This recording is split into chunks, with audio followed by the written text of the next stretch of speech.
Hello and welcome to the Tank Club. This is my tank guide for the Veteran Dreadsail Reef trial. This is a very mechanical trial, a very interesting and fun trial to do. I hope this guide helps you out. Let's get into it.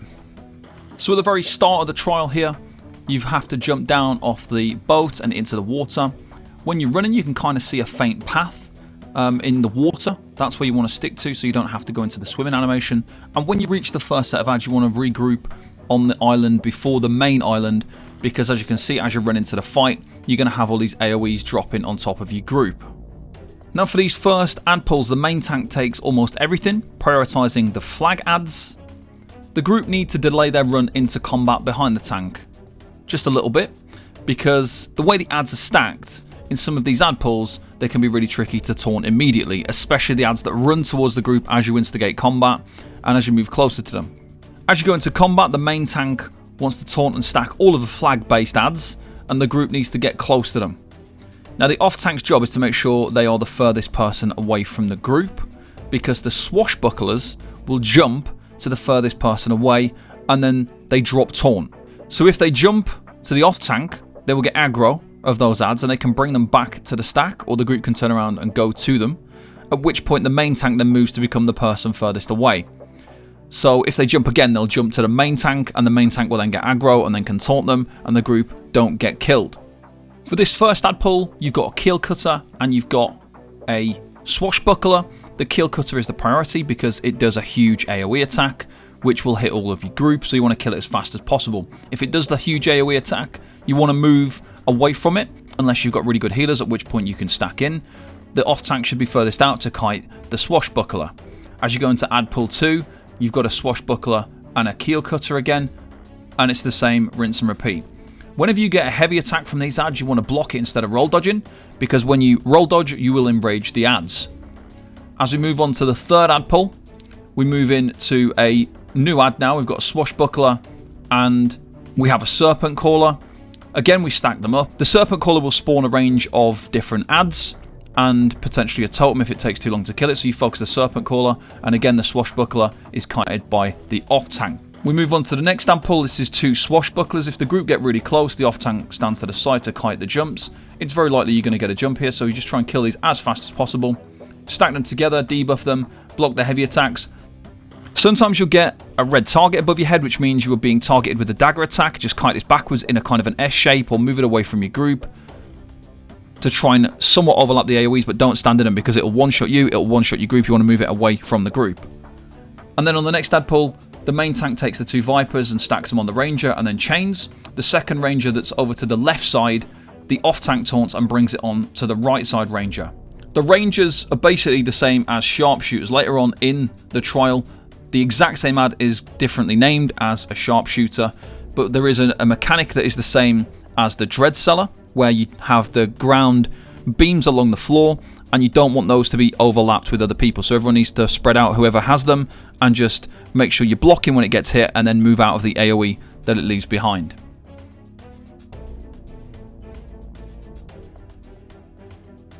When you come through this area, you want to be very careful as you jump down, because you have to jump into the boss room. So you want to come around this side, drop down slowly onto the platform below, and then jump off the side there, or roll or sprint off the side, just to make sure you don't die by rolling off the side. And this is boss 1. Okay, so we're at boss 1. We've got two bosses in this fight. We've got the first boss, which is the ice boss, which is holding a two-handed sword. Then we've got a fire boss, which is holding a two-handed axe. The bosses have 31 million health each, and there's 3 phases to this fight. So phase 1 will be one of the bosses, phase 2 will be the other boss, and then phase 3 will be both bosses at the same time.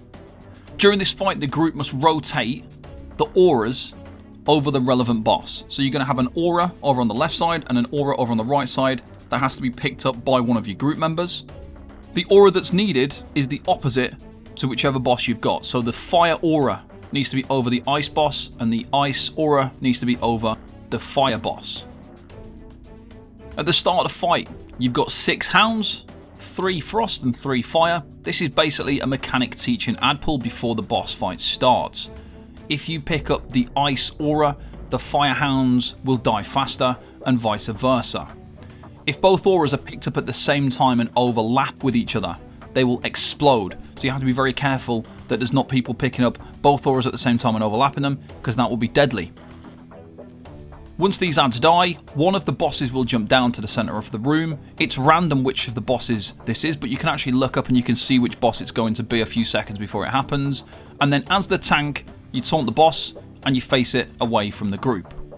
So we're just going to quickly go over a few of the boss mechanics here. Firstly, we've got the light attack. This is just a regular weapon hit, but it's actually an elemental attack. So the fire boss, for example, is doing a fire light attack. So it's the fire element. It's not actually classed as a physical damage hit. You've got the heavy attack. Now this ideally wants to be blocked. If you roll dodge, the boss becomes enraged, meaning the boss will do a lot more damage. If you take the heavy attack unblocked, you receive a big debuff to your resistances and have increased damage received applied to you. Blocking the attack will apply a healing absorption, and your healers will need to heal you back to full health to remove it. And they need to do this quickly because you also gain an increased damage received debuff when you've taken the heavy attack, meaning you're going to be taking increased damage. One of the main boss mechanics is the interrupt. So the boss will channel an attack on the whole group that has to be interrupted, and you can only interrupt the boss if you have the correct aura over the boss. So if the ice boss is doing its interruptible attack, its channel attack, you need to have the fire aura over the top of it to get the interrupt. If you don't, you're not able to interrupt the boss. As a tank, you typically won't take the auras since they have ramping damage associated with them, and you'll be taking plenty of damage already. If you have no aura, or the wrong aura over the boss, it can't be interrupted as I mentioned. You can also take more damage from this attack if you are stood outside of the aura. So when the boss is doing the attack that needs to be interrupted, when you're not inside an aura, it's going to pretty much one or two shot people. And you can avoid that by roll dodging. The next mechanic is the cleave attack. The boss does a cleave attack which sends 3 AoEs across the floor. These are elemental AoEs and they go out in the direction of whichever way the boss is looking. So there'll be ice or fire AoEs across the floor. You've got the 5 times AoEs that drop underneath the tank. So occasionally the boss is going to apply a dot to the tank and start dropping AoEs underneath the tank. When you are in the first phase of the fight in the middle of the room, the tank should make a U shape around the boss. So just make a nice little tidy U shape around the boss with the 5 AoEs and try and overlap them to take up less space.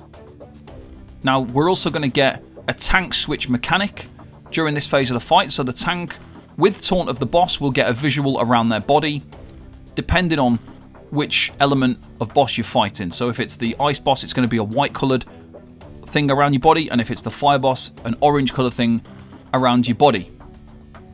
You've also got a debuff on your debuff bar if you have debuffs active and visible, and it is a 10-second debuff when you've got the tank switch mechanic. So you've got 10 seconds. This is the point where you need to switch with the other tank. You've got 10 seconds to switch the boss over when you see that visual around your character. If you're using add-ons, it will also tell you this as well. Now once this 10-second debuff ends, you then get a 20-second debuff. You'll notice 4 orbs floating through the air and eventually to your character. During the 20 seconds where you've got this debuff, you are basically fragile to the relevant element. So if you've got the ice boss, you become fragile to frost attacks. So if the boss hits you with anything frost related, it's going to kill you. So the AoEs, they one-shot. The Atronachs, they one-shot with their tornado.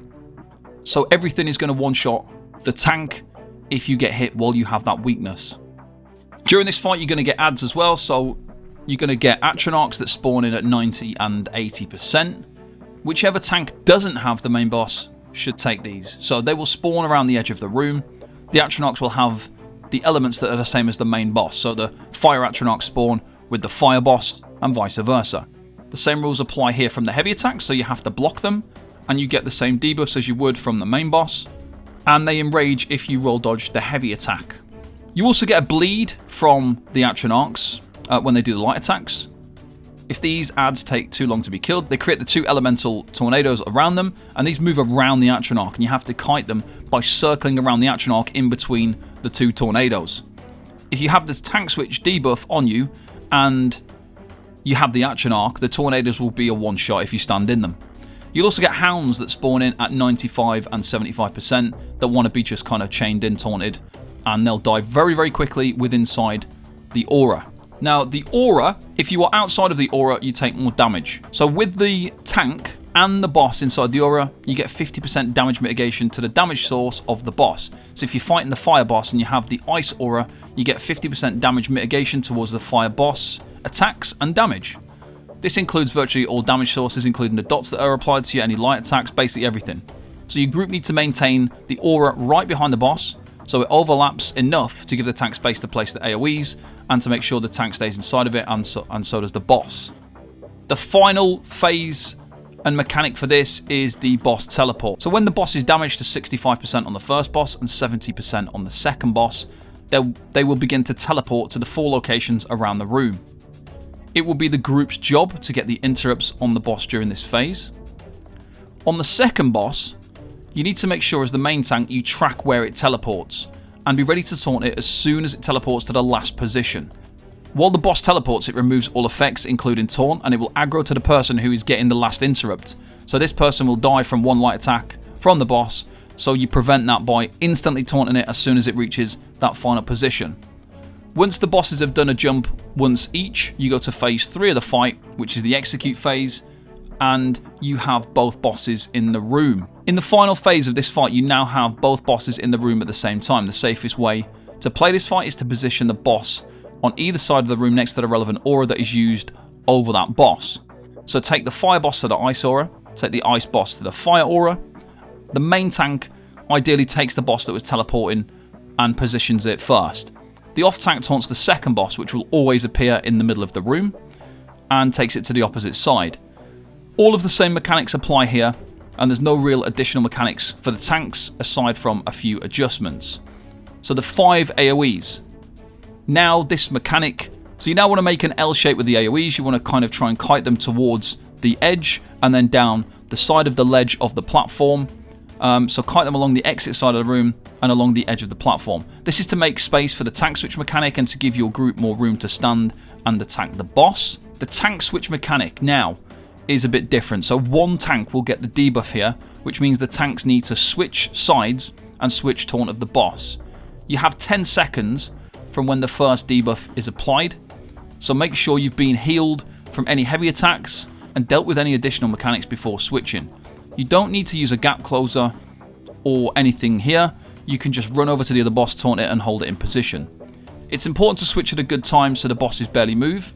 If one boss runs across the room and then starts to channel its interruptible attack, it could be in the wrong location, meaning it can't be interrupted because you have no aura over it, or the wrong aura. So somebody might then run over from the other group and cause an explosion when the 2 auras overlap.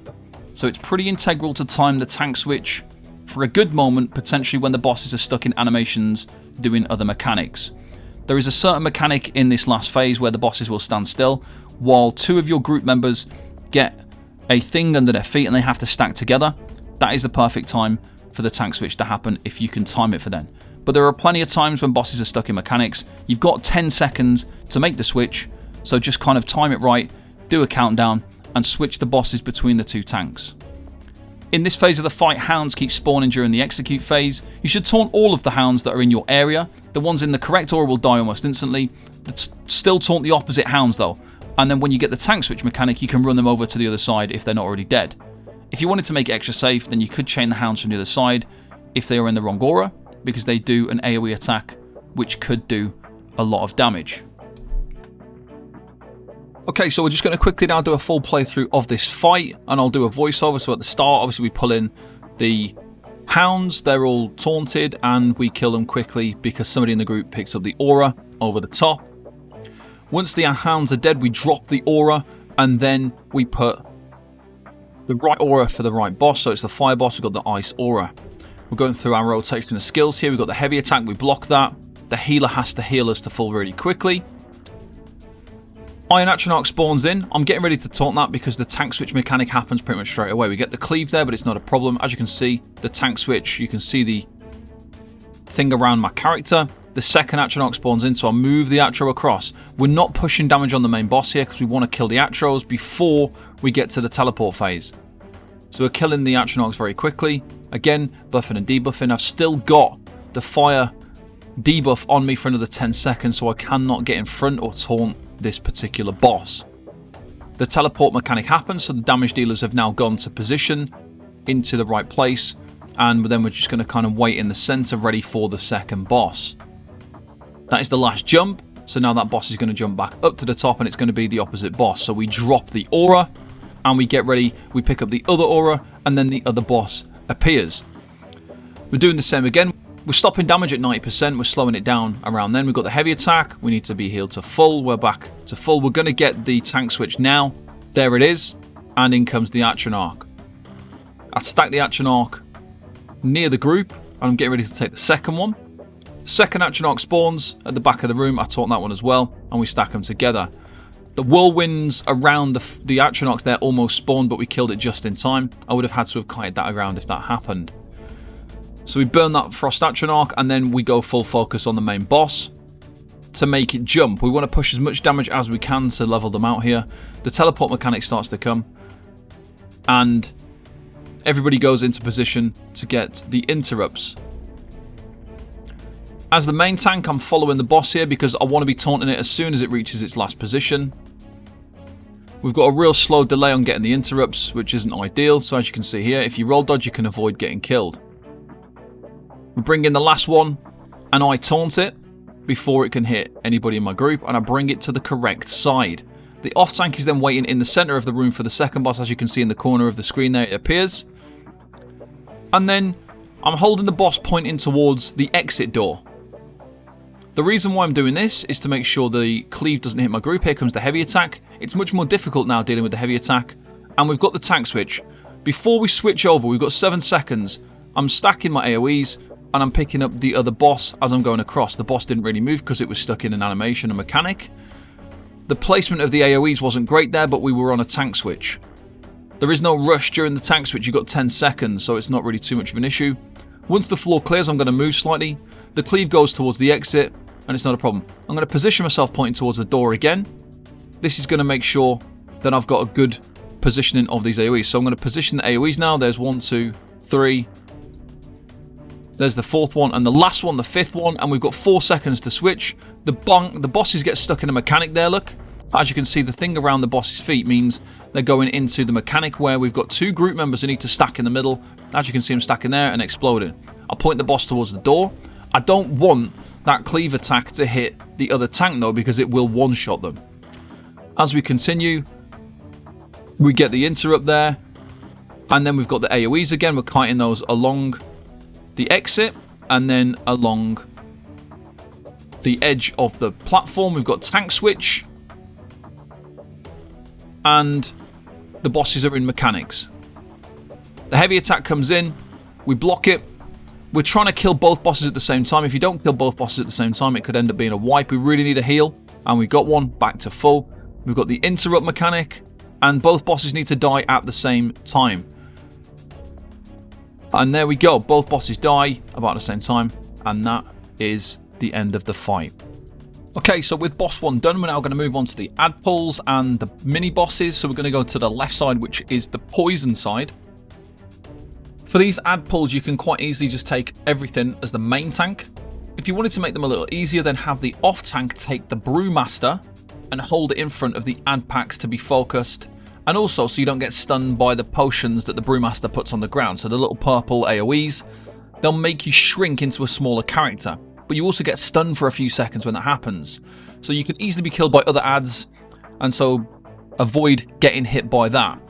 You can prevent the AoEs from being created if you make sure your group don't use any potions during combat with the brewmasters. So use potions before you go into combat.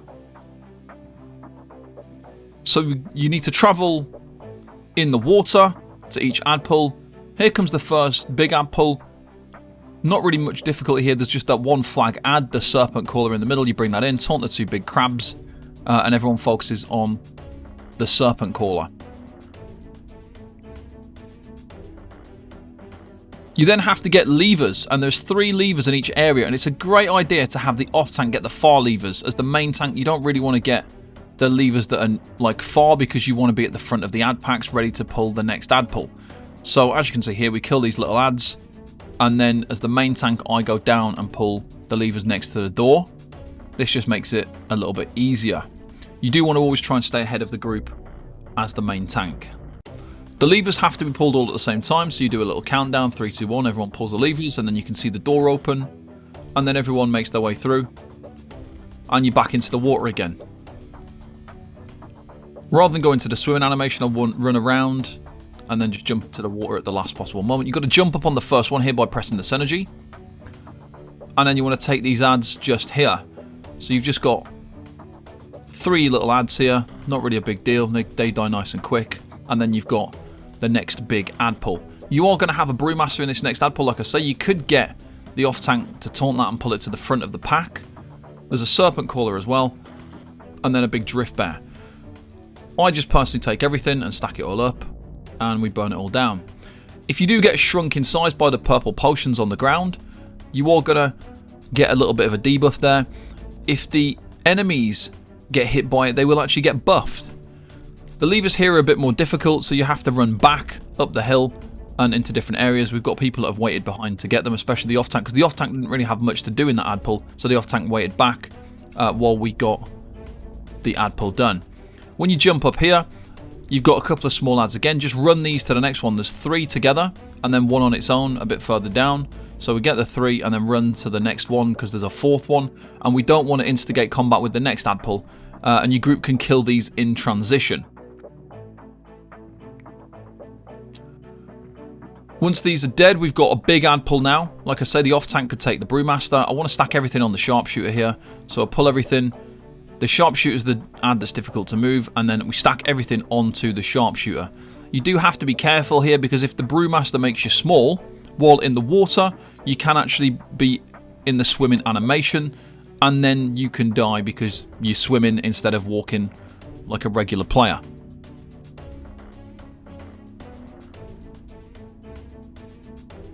The levers need pulling again, and then we're on to the first mini boss, and this is going to be the Bow Breaker.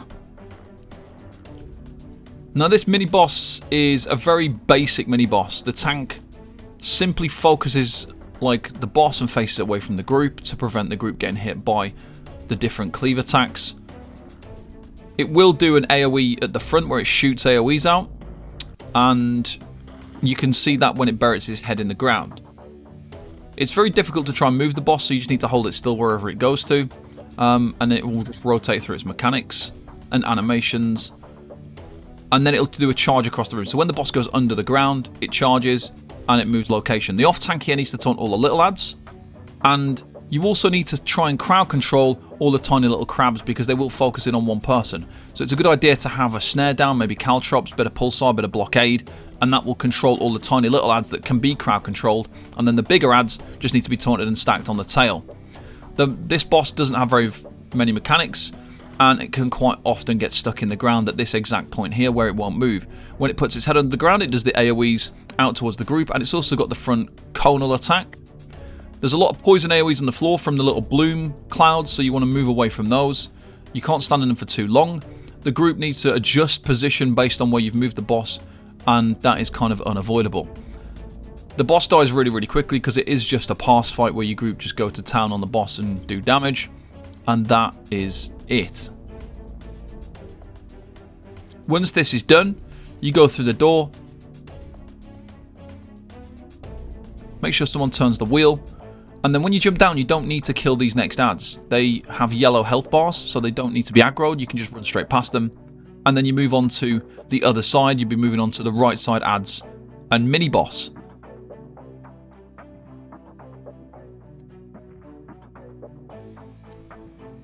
So as the main tank, you do need to maintain some speed buffs here. You need to be getting ahead of your group. You need to be ready to pull the next ad pull. We go straight in. There's a keel cutter. That needs to be hard focused here. And then we just chain in all the harpies. Just get them all chained in. The person who gets the cone attack from the keel cutter gets like an AoE around their feet. This can be spread onto multiple people, as you can see here. People are getting that little circle around their feet. That is spread by people having being hit by the cone. Once we get to this side of the room, we have to make sure that these ad pulls are stacked underneath the shelter. So as you can see here, this is the sheltered area where I'm stood now. You can see the little lightning on the ground, that's moving into the lightning area. With these ad pulls, we try and stack them under the shelters to make it easier for the group and to avoid the stacking lightning damage. The longer you stay in the lightning, the more damage that you take.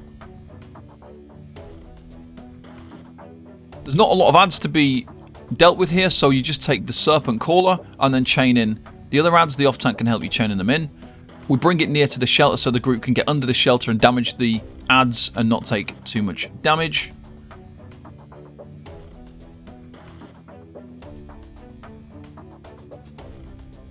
The group definitely need to give the main tank a little bit of space to pick up the taunts here, because some of the ads are overlapping or placed awkwardly and tricky to taunt. Sometimes it's best to actually pierce armor the ads as they run towards you rather than trying to pick off range taunts, because other things will be flying past and getting in the way. So you want to kind of instigate combat with some of these ads and then pierce armor them as they run close to you. As we get onto this second ad pull, we're going to run to the other side, to the other sheltered area. So we've got a serpent caller, we've got a brewmaster, and then we pull them a little bit more underneath the sheltered area, and then we chain in all of the harpies. The group can get behind the ads. We debuff everything, nice and easy. There's lots of different levers here that are in quite dangerous areas. Healers and tanks ideally should try and get those, because they're able to obviously keep themselves alive better than a lot of the damage dealers. So we do have our off tank running and getting the far levers that are really in the tricky areas. As the main tank, I'm getting ready to run ahead of the group and go straight into combat on the next ad pull to make sure everything is nice and stacked.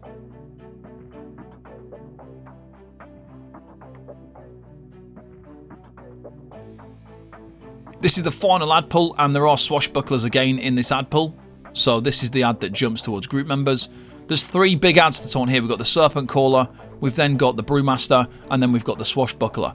It's easier to taunt them. Your group need to, that's where your group need to give you the space, and you taunt everything as you pull it past.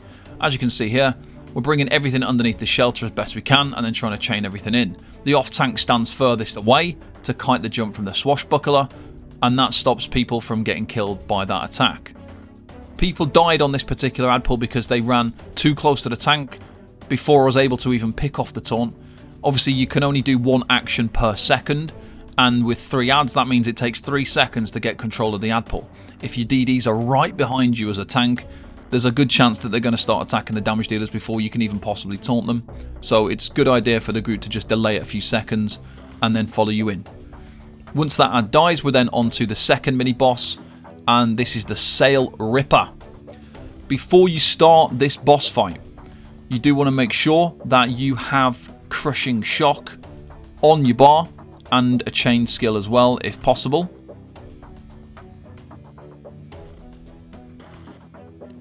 Your off tank can be the one who chains, so you don't have to have a chain and Crushing Shock, but you can if you've got the bar space.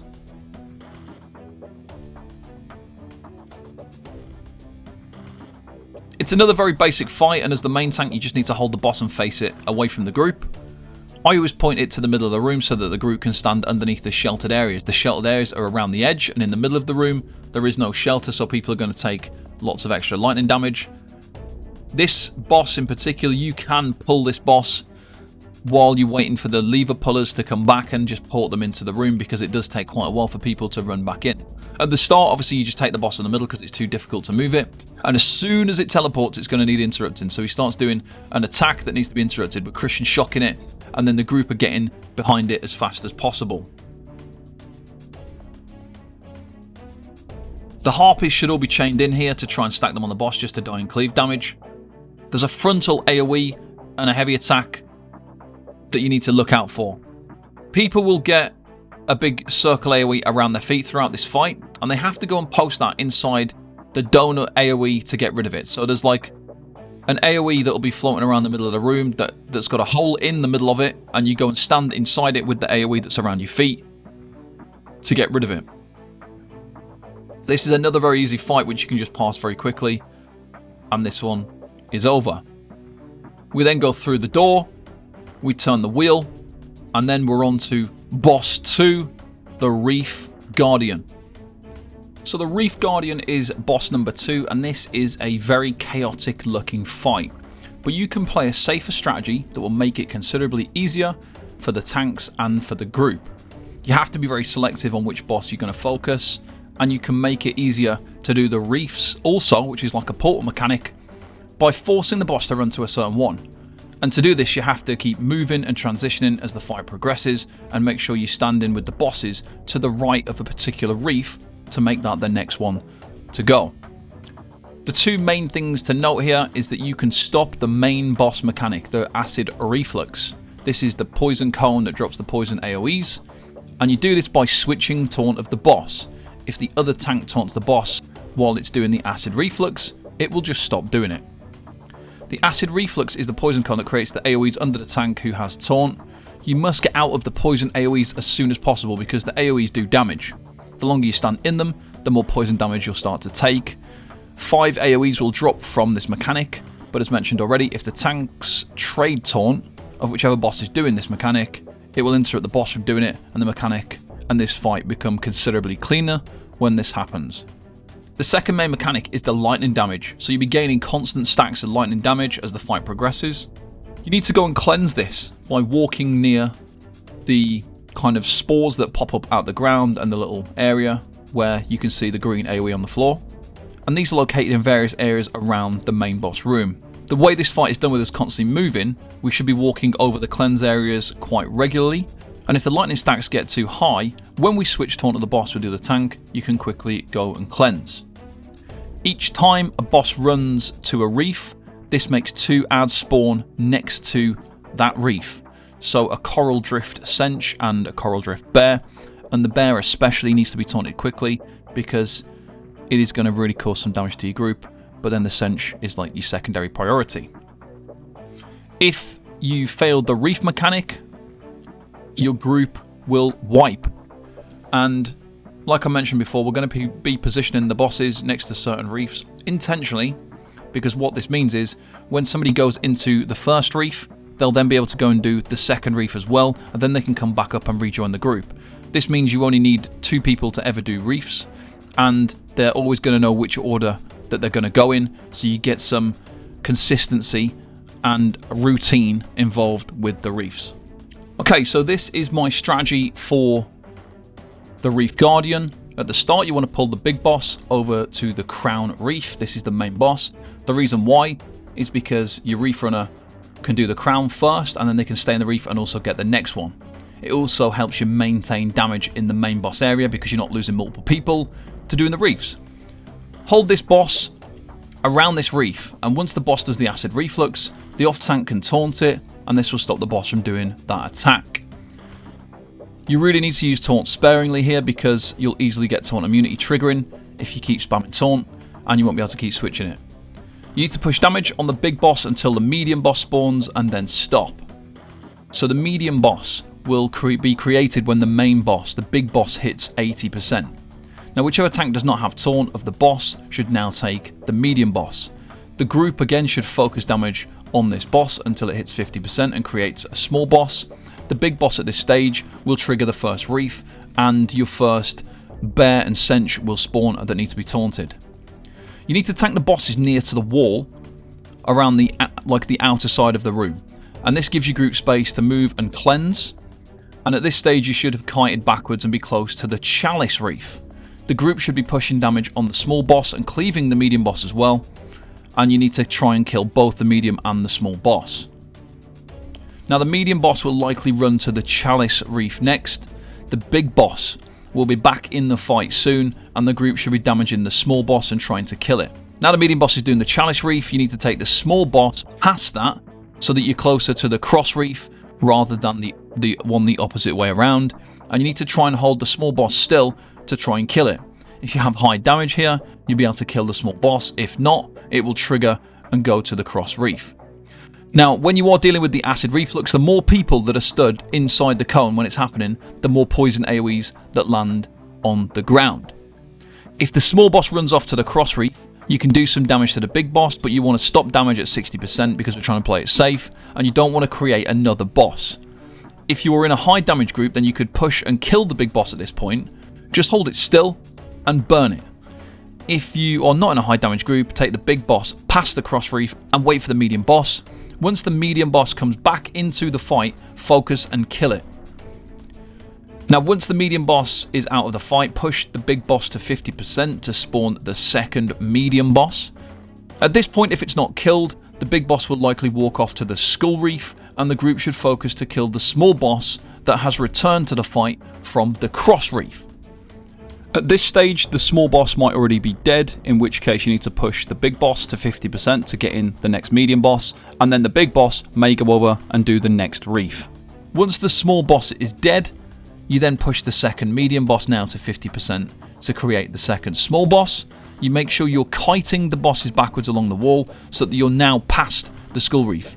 Each time a new reef spawns, don't forget that there's 2 adds that spawn, so make sure they're taunted. You need to also be careful when you move in the bosses that other people don't get hit by the cone, because when they get hit by the cone it creates extra AoEs on the ground. So when the acid reflux is happening and you've got the cone happening, if there's people stood in the cone that's more than just you, it's going to create more and more AoEs on the ground.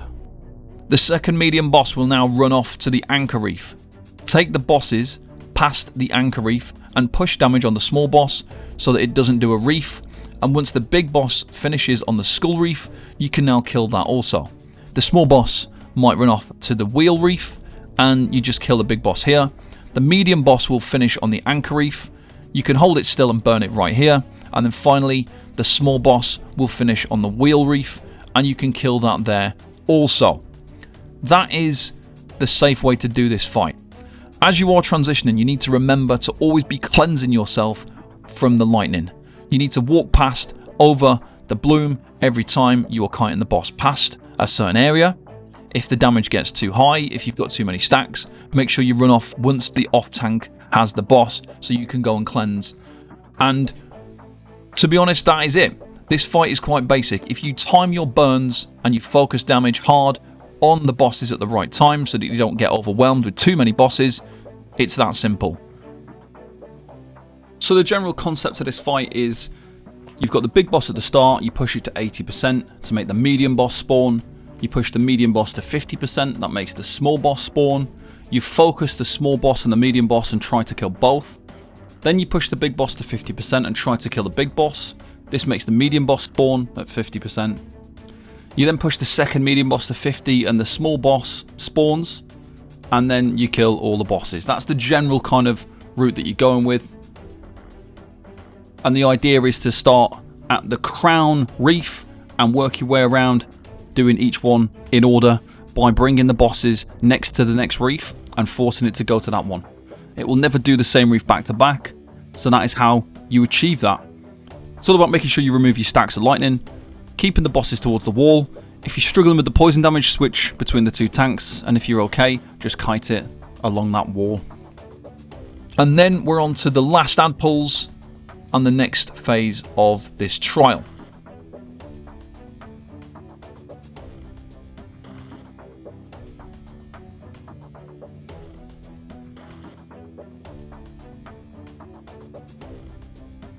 So now we're getting on to the more challenging ad pulls, and the reasons why is because you're on a platform, and if you fall off you die. There's much less space to maneuver and kind of position things, and you've got like a much more limited area to work with.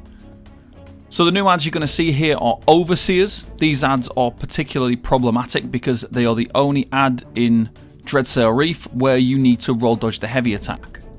Now when you roll dodge the heavy attack they will enrage, but when you do that, they won't do the kick mechanic. So when you fail to roll dodge the heavy attack from the overseer, it will kick you across the room, turn you into an ice shard, and it's very, very easy to get kicked off the platform. So it's important to avoid the kick. So there's 2 ways to do it. You can see the heavy attack and you can roll dodge the heavy attack. It'll enrage a bit, but it won't be a problem for a tank. Or you can watch out for the heavy attack and then roll dodge after when it goes to kick you to avoid the kick. That's 2 ways to deal with it. The first ad pull here is a tricky one because you'll potentially instigate combat with 2 ad pulls at the same time. You can try waiting a few seconds because there is a wandering ad that walks around the ramp and away. So you just need to wait for that 1 ad to go and to get the 1 ad pull at a time. One tank would taunt the overseer and the brewmaster and just stack it in the middle, and then the group focus it down. If you pull both ads at the same time, one tank should take the overseer and the brewmaster and run down the ramp and hold them behind the group. The other tank runs ahead down the ramp, picks up the Brewmaster, the Swashbuckler and the Keel Cutter. The group needs to focus the Keel Cutter and then the Brewmaster, and then the Swashbuckler is going to jump between the two tanks as long as the group are between the two sets of adds and the two sets of tanks. Once the Keel Cutter and the Brewmaster die, the group turn and focus the Brewmaster and Overseer with the other tank, and then finally they focus on the Swashbuckler.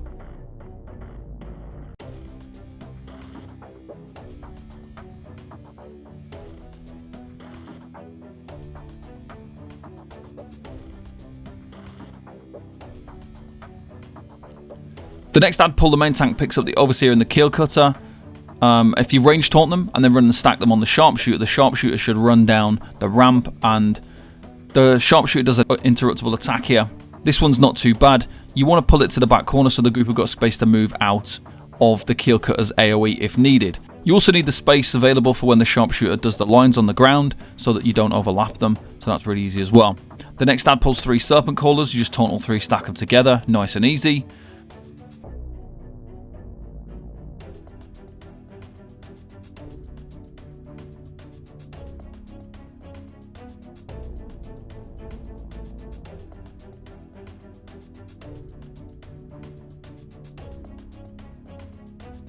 And then there are potentially some wandering adds around here. There's a Swashbuckler that kind of walks around, and you just need to make sure you kind of kill that and bring it into another stack of adds. There's a little ad pole with some little archers and things like that. You could bring the Swashbuckler into that pole. Sometimes it'll be behind it, sometimes it'll be in front of it. You just want to make sure the off tank outranges the Swashbuckler so it kites the jump, and then you're on to the last ad pull. Now this is one of the hardest ad pulls in the game.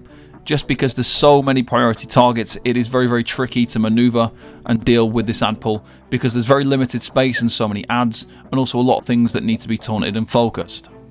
So one tank should go to the left and take the Overseer and the Keel Cutter and stack them on the Sharpshooter. There may also be a Swashbuckler here that needs to be taunted. The second ad pull here on the right side will always pull during this phase. So the other tank will go to the right side and take the Serpent Caller, the Brewmaster, and the second Swashbuckler. Now there's 2 ways to do this. You can either have the tank who's on the left side is going to hold everything on top of the Sharpshooter. The other tank can go back to kind of the entrance area where you enter this ad pull with those adds, and then the Swashbucklers will jump between the 2 tanks. If you are not in a high damage group who can't kill all these adds quickly, it might be a good idea to have the off tank run those adds around up and down the ramp. So if they run up the ramp and then jump off the side and then back around again and keep taunt of those adds, then the group will be able to sit and focus on the Keel Cutter and the Overseer first and then go and deal with those second. But ideally you kind of want to just bring them all together and have the Swashbucklers jump in between the 2 tanks, and that will definitely make it a bit easier. The platform's very small, so you do need to be careful. You do need to dodge roll the Overseer. You do need to be careful of the dagger attack as well and kind of position them away from the group. And then just make sure the group are on the carpets in the middle with the tanks on either side of the room so that the adds just jump between them. And that is the ad pull. You could also do barriers there. It's a good idea to build ults before you enter this ad pull. So on those little adds before, build your ults there. On the Swashbuckler before, build your ults on that. And then drop all your ultimates on this big ad pull to clear it faster and easier. And once you kill the ad pull, you are onto the last boss.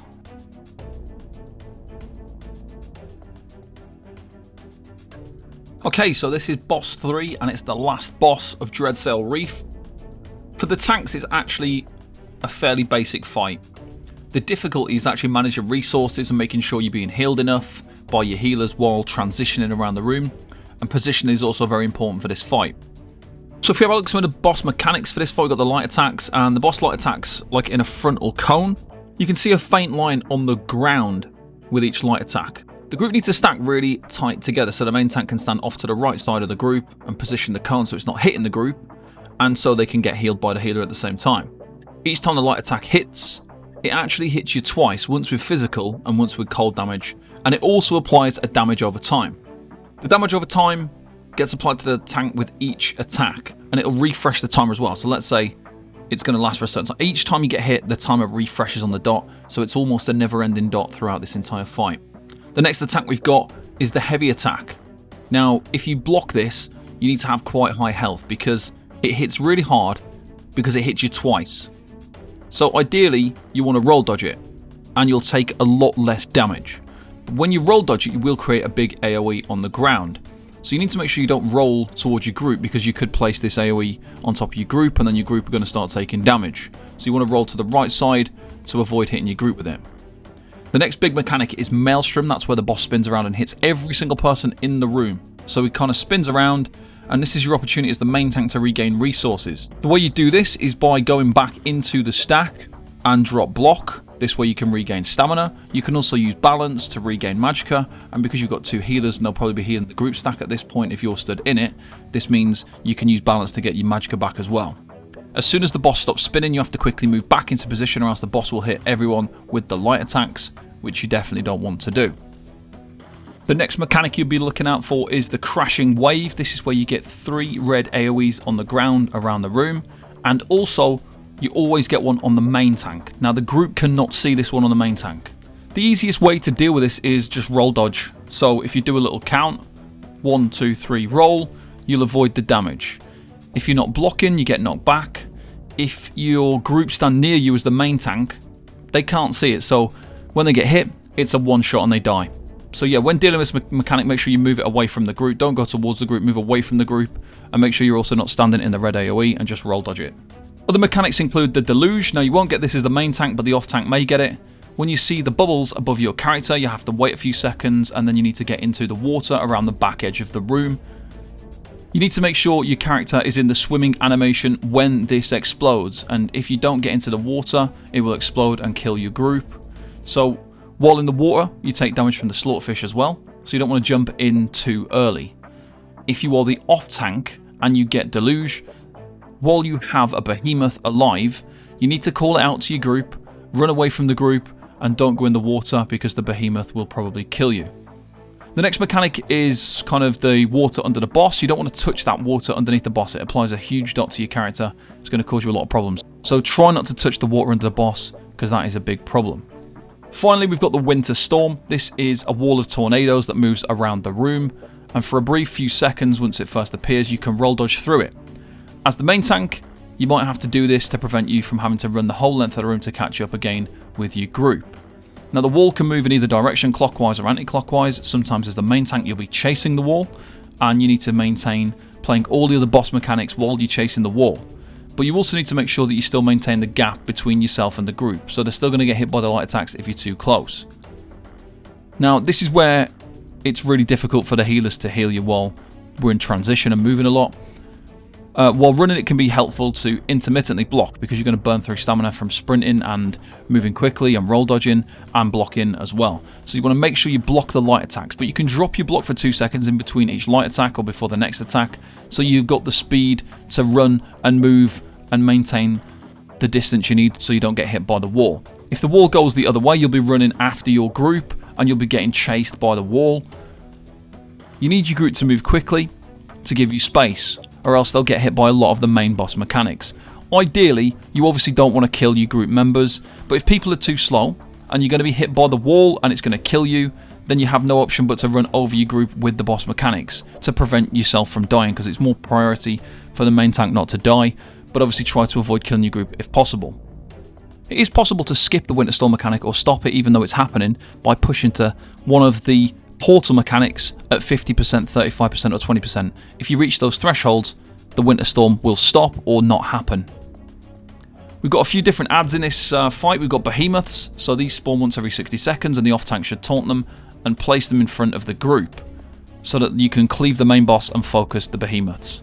They will occasionally do a very exaggerated AoE attack that will one-shot anybody who stands inside it. It also stays on the ground until the behemoth dies, so the off tank should position it facing to the left and drop the AoE out of group so that it's away from the main tank. Once the AoE drops, the off tank switches and tanks it to the right instead, and it should be killed at this point. Multiple behemoths can be active at the same time if the group don't kill them fast enough. Next you've got sirens. These are kind of nereids that spawn around the edge of the room. These usually start to spawn after the Winter Storm. 2 of them spawn at a time, and like I said, they're around the back edge of the fight area. The group should focus these as a priority. If they are not killed, they can target people in the group and pull them into the middle of the room and into the water under the main boss, which does a lot of damage. They also shoot projectiles at the group, and this is quite a bit of a problem. You can break free when they try to pull you into the water, but obviously because there's quite a few block mechanics in here, people could be running out of stamina, so it's good to just focus them. Sometimes the sirens can spawn behind the main tank or to the right of the main tank. When this happens, the safest bet is for the main tank to slightly move around so that the group can restack and focus the sirens and be in range of them. The final type of ad is the mages, and during this boss fight you'll get a portal mechanic at 50%, 35% and 20%. Sometimes if you've got really high damage you can skip 35% and 20% portals and just burn the boss. Most groups will skip the 20% portal, but will do the other two. If you've got really low damage, then you'll have to deal with all 3 portals, which means you'll also have to deal with all 3 types of mage ads. So when they do the portal mechanic and it's completed, the mages will enter the main fight.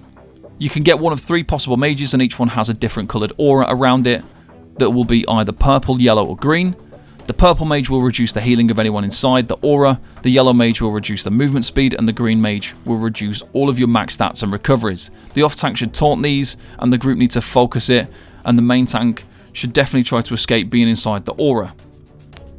So we'll just do a quick walkthrough here of this fight in its entirety. So as we go into the fight, we taunt the boss and we try and hold a position slightly off to the right. The group need to stack, and you need to look for the faint line on the floor to make sure it's not hitting your group. Behemoth spawns in and the heavy attack happens. We roll dodge to avoid the hit. The off tank takes the behemoth and stacks it, pointing to the left side. Maelstrom happens and we stack in group to make sure we can use balance to get our magicka back and keep up all our buffs. We then move back out once it ends. Crashing waves come in and my group are moving a little bit towards me, so I move away and dodge roll. Then we've got Deluge. That's where people need to jump into the water, and there's a heavy attack again. The light attacks are applying a constant dot, so we need plenty of healing. We've got some heals down ourselves. We're using our own self heals, and we're just maintaining our position off to the side. Winter Storm spawns and it's next to the group, so I roll through it to stay next to my group, and we hold our position and wait for the Maelstrom to happen before we start moving. So we use this kind of phase here to wait. Maelstrom happens, so now we don't have to run away from the wall while Maelstrom is happening. Once the Maelstrom's nearly over, we start to maneuver around the room. I'm still having to play the mechanics. We've got the roll dodge there. My group need to maintain a position behind so they don't get hit by this. I'm blocking light attacks and then dropping block. I'm keeping to moving with the crashing wave, and I roll dodge and keep moving. Behemoth always spawns on the main tank, so there it is. The off tank has to pick that up. And then the Winter Storm should now be ending. So we regain our position and Maelstrom starts to happen. At this phase here, I'm starting to recast my buffs and my debuffs and build up some resources. The deluge happens and people need to jump into the water soon. We've regained our position now, and we've got some sirens in the room, and we've also pushed the portal. Dodge roll for them heavy attack just there. The portal, you just saw that drop on the other side, and some damage dealers have gone to deal with the portal.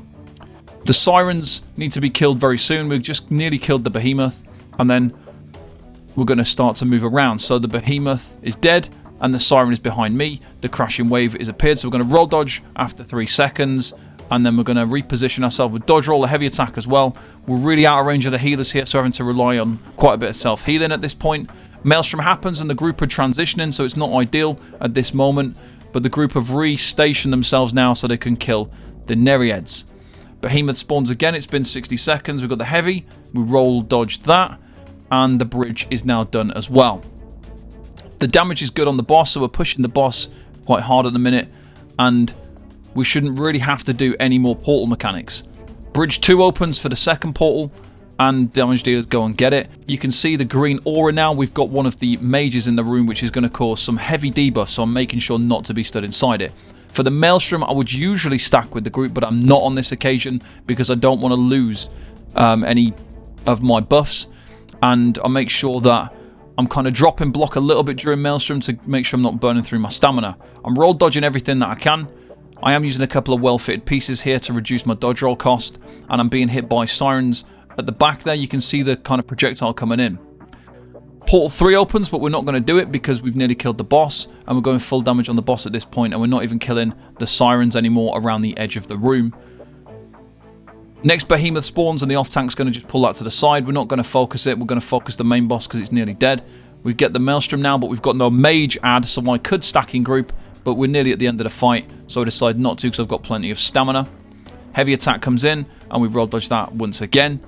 You can see a mage on the opposite side of the room coming to join the group, and the fight is over. So that is my Veteran Dreadsail Reef guide in its entirety. If you've got any questions, make sure you come and join us on the Tank Club Discord. There will be a written version of this guide on thetankclub.com.